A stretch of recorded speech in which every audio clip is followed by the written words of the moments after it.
Hello everybody and welcome to the Sovereign Village Project. I just returned from Hillbilly Heaven, which is the town dump. But in all seriousness, a dump is a wealth of resources. Obviously it can be hard to get into them. A lot of dumps do not allow you to take things from them, which is horrifying that we would rather just bury our toxic waste streams and forever rather than just allow people to take use of them and recycle them. But fortunately, our dump is a little bit more lenient.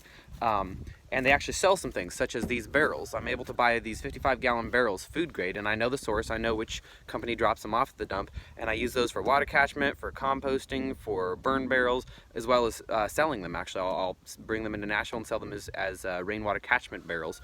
But there are other resources at the dump as well, and while I'm technically not allowed to necessarily grab stuff, you know, there's a little room for subtlety there. And I got this desk today, and that's going to replace my workbench and save me a lot of money in lumber because I really needed a workbench.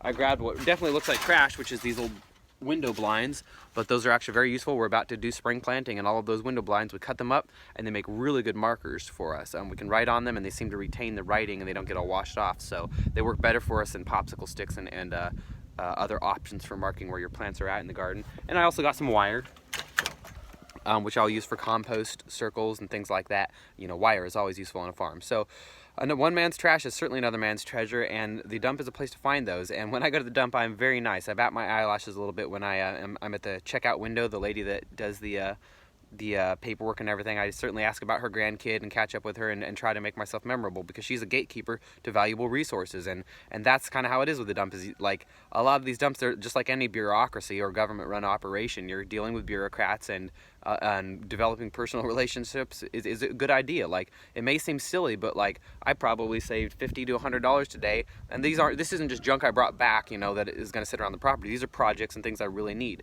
I'm not trying to convert my property to a junkyard, but in an age of skyrocketing commodity costs, like, the more you can do to reduce costs on your farm, the better. And I'm actually generating capital. So get to your town dump, get to know the folks, see what you can take advantage of. Another thing ours has is food grade buckets for sale, just regular 5-gallon buckets at half the price of the big box store. So you never know what's out there until you look, y'all. Look there and look at other waste streams. You know, we're surrounded by them. In an industrial age, that's where the actual wealth is right now for those of us who are kind of not at the top of the hierarchy, is to look into waste streams and convert them into capital.